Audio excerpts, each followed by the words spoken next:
today's demo is going to be about making these cute little placemats. I'm doing this for two reasons. One, I know I've showed you a couple of different ways to use Quilt Smart patterns, like the midi bag and the itty bitty bag that we showed a couple of weeks ago. So I'm going to show you some more of their patterns and how their patterns work, because like I teased before, we have a challenge coming up that uses their stuff, so I think you're really going to like it. So today we are going to show you how to make the placematties. I've had these patterns for a really long time and I just never really played with them to figure out how they work. And then I made one and I could see myself making lots and lots of these because it's kind of endless what you can do with them. So this is what placematties look like. They have a feature fabric and then they have this cool sort of scalloped outside. The bonus to this kit is that there's directions in here to show you how to take the two sides of the placemats, sew them together and make a pillow. Okay, so we're going to show you some tips and tricks, just like with all the rest of my demos. I don't give you size dimensions or all of the instructions because I want you to respect the pattern designer and the pattern, but I'm going to give you some tips to make the process a little bit easier. Because while the directions in these packages are really good, I've made them already, so I've already messed up some stuff, and so I can save you from that part. Okay, so we're going to do some tips and tricks on how to make these placemats. Frogger, do you have to do the squeaky toy right now? He has to do the squeaky toy right now. He found his squeaky toy when we were moving stuff around here. Okay, so if you have questions, Rebecca is behind the veil over there on the laptop, so she's going to holler at me if you have any questions because I can't see you. And at the end we'll have a time for questions and answers and a couple of extra little projects that you might really like. Okay, so this is the one that I have done almost all of the steps to. Look how cute she is. Here's the beauty of this project. One, it's quilt as you go, so you don't have to quilt it after. Two, there's no binding. Three, even with, I mean, the embroidery notwithstanding, it took me maybe 10 minutes to make this. The package with the pattern in it comes with enough of the stabilizers to make 4 of these. So you could make a whole set, but I really like that these patterns let you use placemat panels, because sometimes we see placemat panels and you're like, oh, they're kind of boring. What am I going to do with them? All of the placemat panels I'm going to show you today works with this. This is also a really good time to use the placemat kits that I made for the 12 days of making. So I'm going to show you some of those today. There's a couple more that are on the website if you want those ones. There's the right amount of supplies and fabric. Plus the kits have bonus napkins in them. Okay, so here we go. We're going to show you some different little steps. Again, I'm not going to show you all of the steps because that's what the pattern's for. So I've already gotten a couple of the steps ready. Let me give DJ the camera so you can see what we are doing. Okay. All right. So the reason I like these Quilt Smart interfacings or stabilizers is because all of the stitching lines and the cutting lines are printed on the interfacing. The directions are not printed on the interfacing. It's just the sewing spaces. So this is the section that I'm going to use to make for the front part of our placemat. Okay, so this is going to be the feature fabric.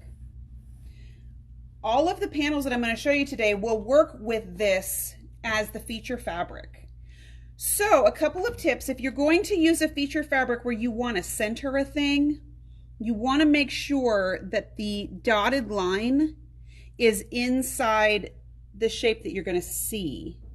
So I want to make sure that things like this little birdie and the words, this says Autumn Gatherings on it, I want to make sure that that is all seen on the front.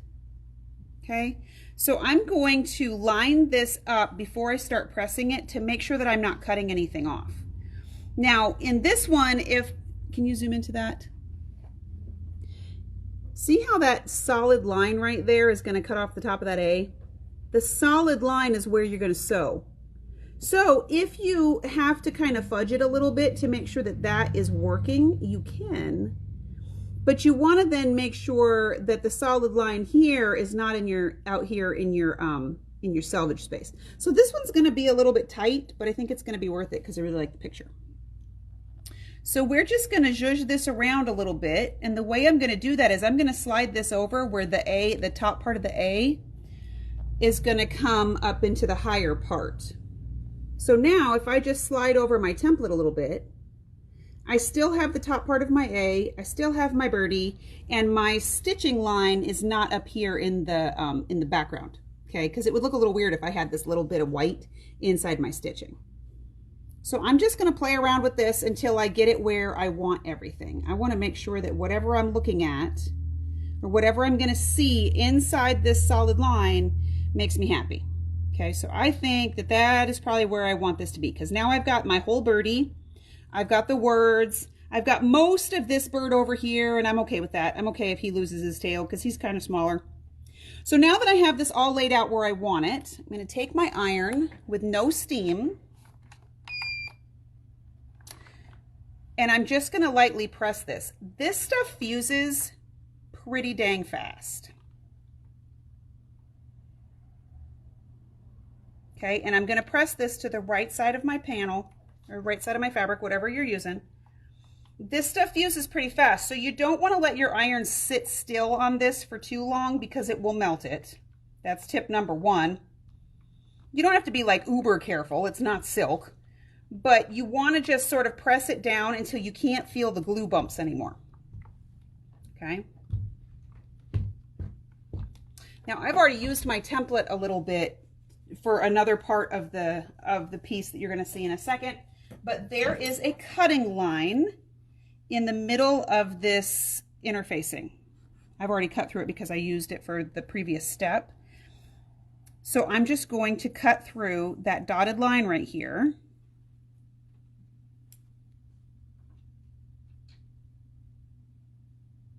I've already done this backward. All right, let's rewind everything I just said because we're going to press this to the back.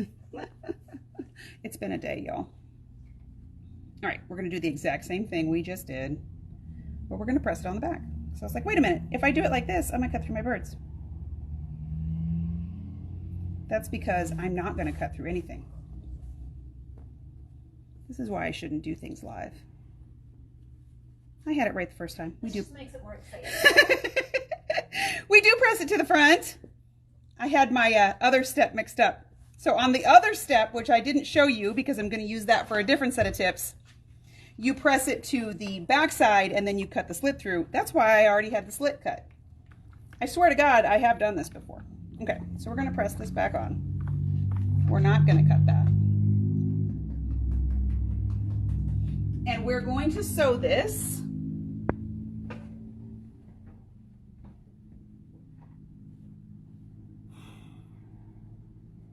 Is it one of those days? It's one of those days. It's Monday. All right, everybody cut me some slack.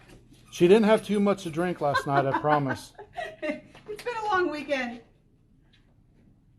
Do you want the camera on you? No. The only thing, I just have to mention this part. All right, I swear to God, I'm not drunk. You do cut the slit in the stabilizer. You don't cut it in the fabric, okay? Just go with me here. Okay. Man, maybe I should drink. We're still going to sew on the solid line. We're not going to cut the fabric. Everything I did here was what I was supposed to do. Sew it to you can lightly press it to the top. Leave this slit open. Make sure you cut this slit before you press it down because you do want to be able to turn this the right way out. We're going to sew right on this solid line. Can you get closer to that? So you had it right the whole time? I had it right the whole time. I'm just second guessing yourself. Constantly. It's a constant state of anxiety. Okay. I'm going to sew. How close can you get to that? I'm going to sew right on that solid line. Okay. We're just going to sew all the way around. And I'm going to give you a couple of tips to make this go a little bit smoother. Okay. You don't really have to like back tack it or anything because you just want it to stay attached. Okay. So back it up a little bit so I can sew. Maybe come this side. All right, so we're just going to sew all the way around this on the solid line. Part of the reason I wanted to use the smaller piece was because it would take less time to sew. So we're just going to go all the way around this solid line. If you have the pivot feature on your machine, it is very, very handy to turn it on in this step, because the less amount of this sort of zhuzhing that happens, you know, where you're turning it, is good. I also find that it helps if I pick it up out here and turn it by holding the outsides of the fabric instead of putting my hands right here, because you can only steer so much when your hands are on the fabric. But if you put your hands around the outside, you can steer it kind of like you're driving a tractor. If you've ever driven a tractor, you know what I'm talking about. If you haven't, imagine driving something with a really big steering wheel. So you can kind of, you know, you got to take big turns when you're using a big steering wheel.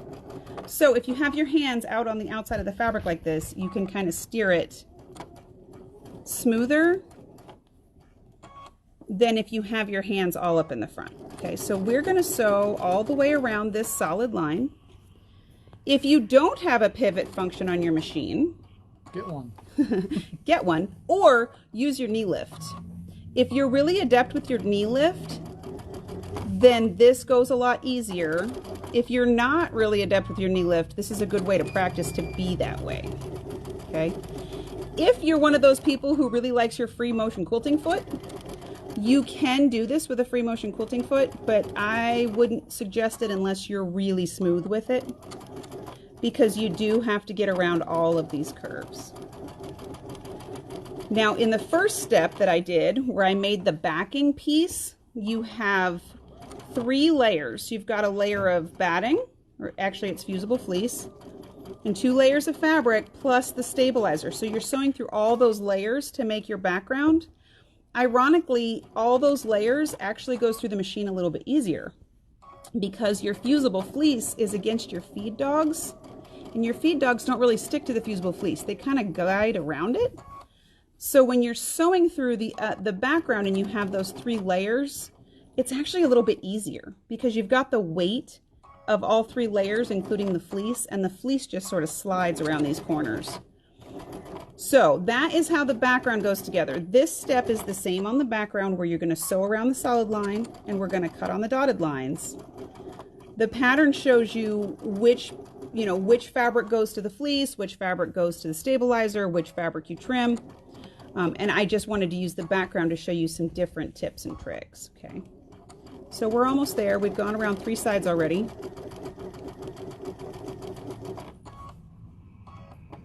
So see how holding your hands kind of out of the way, zoom back so you can see where my hands are, babe. So see how holding the fabric out here kind of lets you drive the panel or the square a little bit smoother. I know it seems weird and it looks like it'd be a little awkward, but once you've done it once or twice, it's not hard. All right, so we're going to tie this off and we're going to take it out of the machine. Okay, thank you. Then we're going to take, you want to have some biggish scissors and cut around that dotted line. So here's another fun tip. Normally when you're cutting paper and you have to cut around circles, it's easier to hold the scissors still and turn the paper. That's not true with fabric, because fabric's kind of floppy. So if you just kind of get all the way around the curve with some long, this is where long shears are really handy. The other scissors I really like for this process are those big purple Karen K. Buckley scissors. They work really well, but you want something that takes sort of a long cut to get around these curves. And granted, if I wasn't doing this in front of everybody, I'd probably go a little slower and take my time, but we are going to do this as quick as we can. So we're just going to cut all the way around these curves. It doesn't take that long.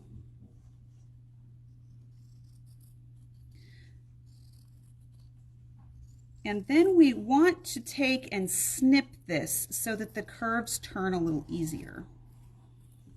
Okay.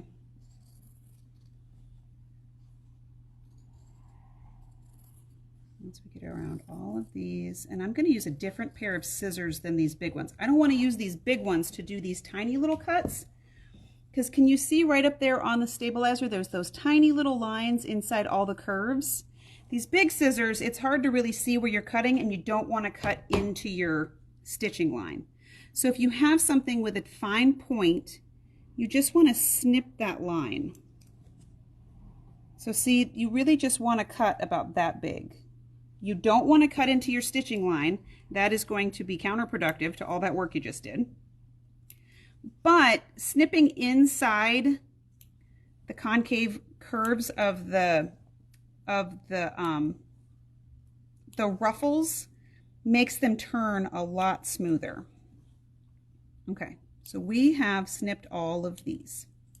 Now, here's the hardest part of this whole process, and that is turning this and poking these edges out without ripping this really fine interfacing, because this stuff is pretty delicate.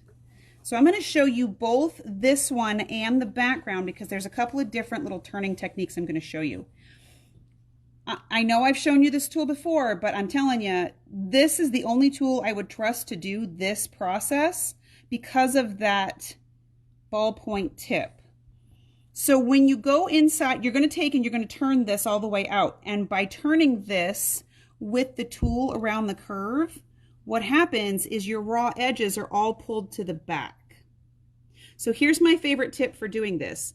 Take that ballpoint end and put it on the fabric side of your seam. So this side, see if I can get in there. See how this side, you can see the shiny part because you're on this side of the interfacing? Put the ballpoint between the fabric, because now you can't, I mean, I'm pushing pretty hard on it. You can't poke through the fabric, but you could very easily poke through the stabilizer. But this ballpoint turner is going to just slide around these points. So keep it under the fabric, not next to the interfacing. And you're going to poke this through all the way around. That's actually kind of cool. Isn't that groovy? Yeah. And it's very like instant gratification. Mm-hmm. So, and even if it looks a little bumpy and weird on the back, I'm going to show you once we press it, it's all going to go together really neat. So yes, you could use like your point-to-point turner if you wanted to, but your point-to-point turner doesn't have as fine of a point as this turning tool does, and look at how perfectly that turns that all the way around. Okay, so now we have this really cool sort of scalloped outside edge, right? We've got our birds, we've got our words in here. Now we're going to take and we're going to press this. Since we snipped the inside of those curves, you've got this really gratifying smooth point around the inside of those curves. And we're just going to press the whole thing. Now, in the pressing, I can see that this point right here didn't lay out as smooth as I want. So I'm going to take my point-to-point turner and I'm going to put it back inside here. And I'm going to push that out there a little bit, make it a little bit smoother. Okay, and I'm going to do the same thing over here in this corner. This corner didn't come out quite as smooth as I wanted, so I'm just going to run that point-to-point turner, the turning tool right around in that corner a little bit and smooth these out a little bit more. Okay, then I'm going to press this really good. And now we have our inside middle done. Look how cute that is. Now, the part that I didn't show you before was our background. So this has the same sort of scallop edge, but inside there is Fusible fleece, and the interfacing is in here as well. Now I'm going to use my point-to-point turner again. Now I don't have to be quite so gentle with it because I'm not right up against the interfacing, but I want to show you how pushing harder with this point-to-point turner in these curves, they are beautiful. And it goes really fast. If you've ever tried to turn corners with something that already has batting in it, I mean, you kind of have to have like upper body strength. This is very simple, and the turner just pushes all of those corners out. And once you get them poked out, if you drag the point around the curve, it just instantly makes this really pleasing arch. Okay, so I'm going to poke those corners out kind of aggressively, and then I'm going to take the point of it and just roll it around the edge of that curve. Look at how pretty that is. Okay, so now we have our background piece done. Now here's a couple of tips for working with fusible fleece. I'm going to this is my backing. So see how my backing doesn't have a hole in it, but my top does, because that lets me turn it. So from the backing side, I'm going to go ahead and press it. That's going to make sure that my fusible fleece is really fused down to my back. And then I'm going to flip it to this side and I'm going to press it again, because I want to make sure that this isn't gaped open, that is pretty much closed shut. You don't have to worry about it being open, because you're going to see why in a second. And now my last tip for working with fusible fleece is, once you have everything where you want it, hit the steam and kick the steam up high. Because if you steam fusible fleece, even after it's quilted, it lays so smooth and so flat. Okay, I don't know that I have ever read those directions anywhere, but I can tell you that that's my personal tip for working with it, is if you hit this stuff with steam, everything's going to lay nice and flat. Okay, so now the last step we're going to do is we're going to take this and we're going to center. Here's our open line and there's our open line there. We're going to center this and pin it down. Okay, so I've already done that with my other sample. So I have just pinned the 4 corners. Now the last thing to do is just top stitch this all the way around. So I'm going to give you a couple of tips for that too. If it makes you nervous to work with pins around corners, this is a good time to take some 505 spray and just kind of spray it on the back and stick it down. Or use some Quilter Select Fusibond or Fusi powder and stick it down before you go and stitch it. There's no shame in that, because then it's not going to wiggle. So we're going to give you a couple of tips on top stitching. My favorite tip for top stitching is to change out your foot and put on your stitch in the ditch foot. Okay, so on Brother machines and I think on Baby Lock machines, this is the R foot. It has this weird sort of rudder underneath. This is meant for stitching in the ditch. We're not going to stitch in the ditch. We're going to put our stitch in the ditch foot on, and then we're going to bump our needle over to the left. Then I can take my stitch in the ditch foot and I can line up the rudder with the edge of what I want to stitch down. If your machine has a tie-off stitch, this is a great time to use it, because then you don't have that weird back and forward bit that looks messy. And we're just going to go and stitch all the way around the top of this. And if you use that foot as a rudder, you don't have to really even look where you're going, because you look where the foot is going, and then the needle's going to do what you want it to do that way. Again, the pivot function is really handy, because it's going to pick up the foot as you go around these corners. So if you just go slow, you can get around those corners without any real trouble, except for I just sort of ran off the edge there a little bit. So we're just going to guide this around the whole thing.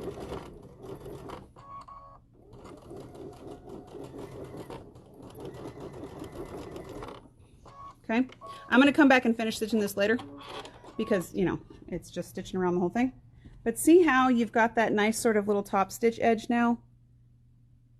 And we'll take all our pins out. But look, and also I want to talk about this embroidery design. Look how cute she is.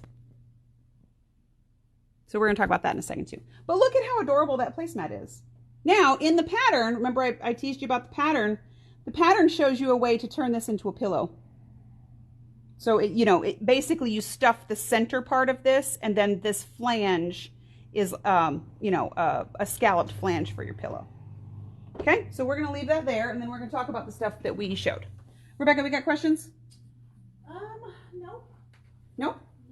No. Okay. Where am I going? Just stand right there. Stand there and look pretty. Okay, so now we're going to talk about the things we used in the demo. And this is a comment sold sale. You can comment in the app or on Facebook comment sold, or you can pick these things up from the website. If now some of these things are really light, so if you're worried about the shipping, it's the shipping from the website. It's going to charge you actual shipping. If you order stuff from the comment sold and it charges you $7 for something that weighs like 3 ounces, I'm going to refund you the difference in the shipping. So don't worry too much about that.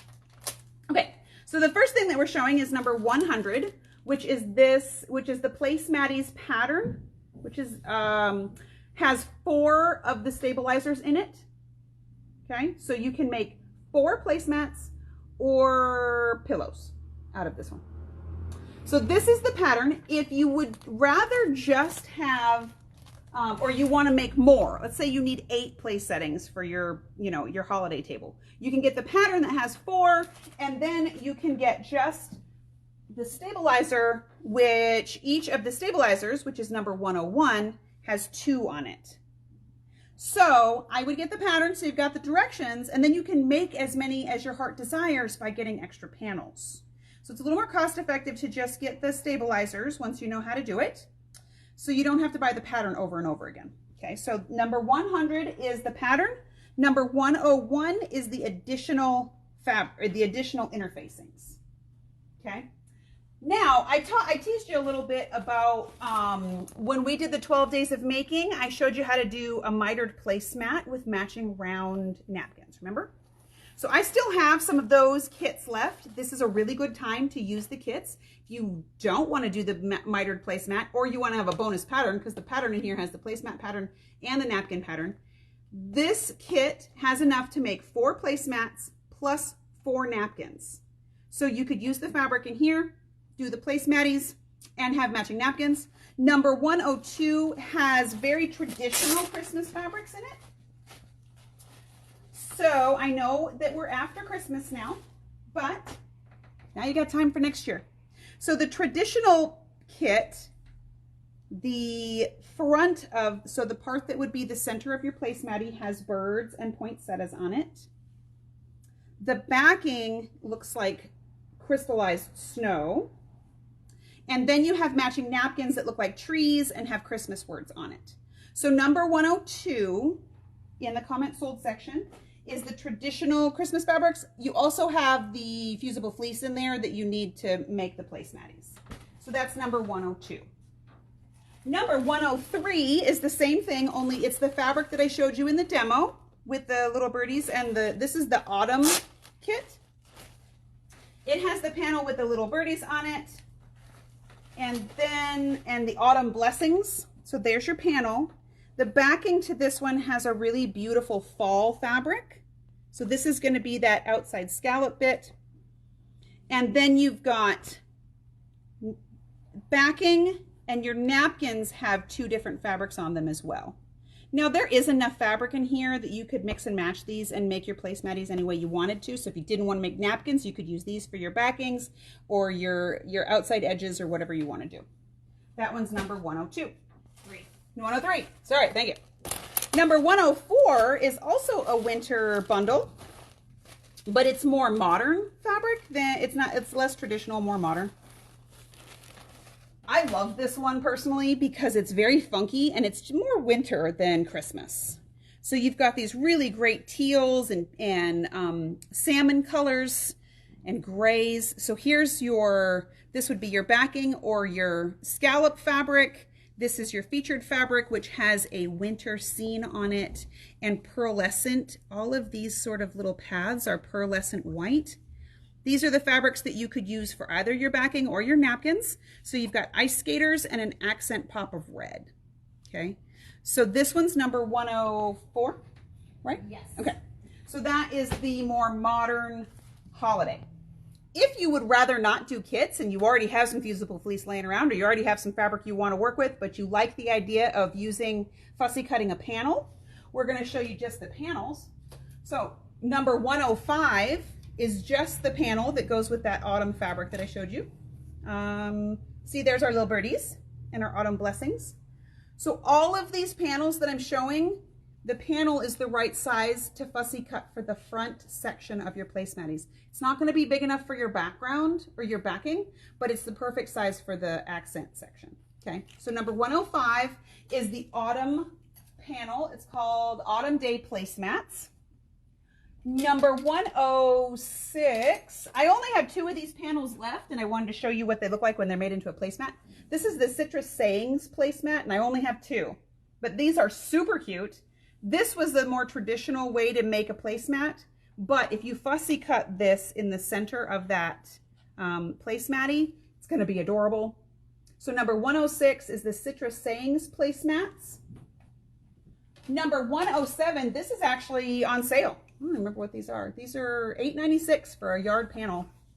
This one will actually make 6 placemats, and it has these succulent sections. These are just the right size to fussy cut for the center of that. But it's very sort of, it's called Rustic Rosettes. So there's lots of, it almost looks like reclaimed barnwood. It's very sort of shabby chic. And lots of succulents and ferns in this one. And these have really great, these all say give blessings. So this would be great for like a Thanksgiving table or a fall table. One says give blessings and one says share kindness, and you've got enough to make 6 on this one. That's number 107. Number 108 is a panel called Country Roads. So this is another sort of summer/fall option. So you got sunflowers and bikes and tomatoes. So I feel like this one would be great for like an end of summer kind of deal. Again, you can accent this with just about anything. We've got some great sunflower fabric on the website you could do this with, or if you just want to hold on to this and play with it with fabric you have in your stash, number 108 is great for that.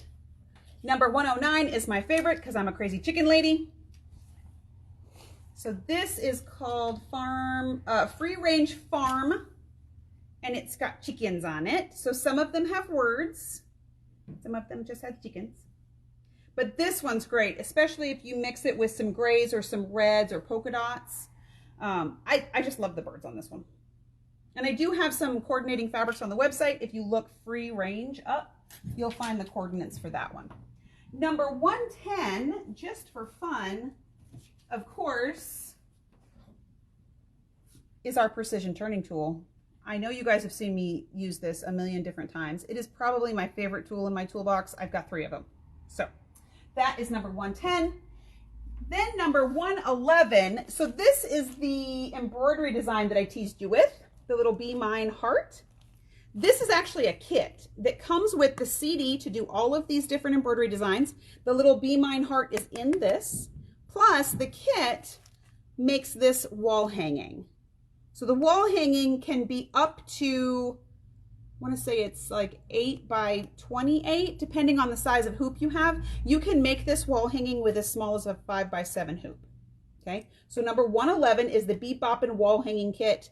Has the designs as well as the fabric to make this wall hanging, but there are additional designs on here that are not included in the wall hanging, like that Be Mine design that I showed you.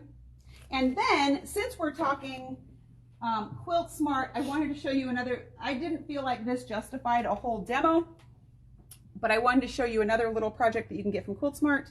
These are called wine shades.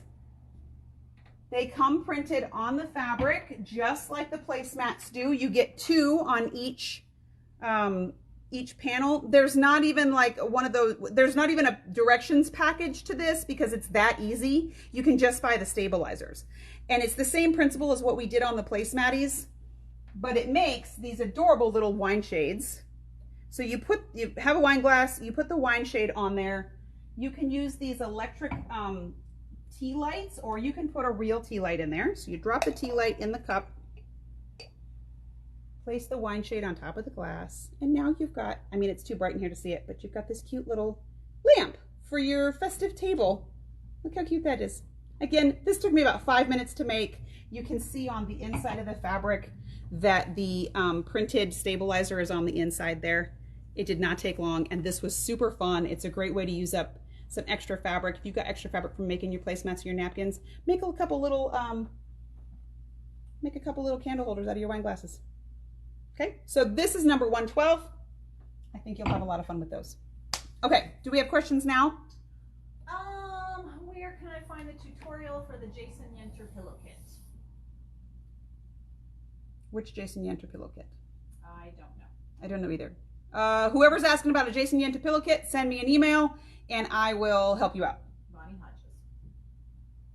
That was the only... Unless it's the snowy quilt. That's the only Jason Yenter pillow kit I know we have, is the snowy quilt. But Bonnie, send me an email. I'll help you out. Okay, so if that's all we have, that's today's deal. So this week's sale is going to be an after Christmas sale. So we're gonna mark down some leftover 12 days of making kits. We've got some Christmas fabric, we got some books, we got some panels. So all of those things are going to be on Wednesday's sale. And Friday, since I haven't shown you a Friday video in 2 weeks, I got a lot of fabric to show you on Friday. So you don't want to miss that. On that note, if you're a Tilda fan, Windy Days just showed up. It is on the website now. We are shipping it now.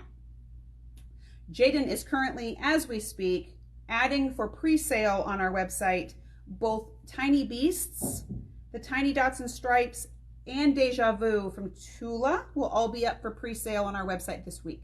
He's actually working on it right now. So if you see it up there and it's not ready to sell, that's because he's not done. Okay, I think that's everything I have to show you. Oh, also, Rebecca is cutting Toes in the Sand today. So if you would like the Toes in the Sand kit, it is going to be shipping out this week as well.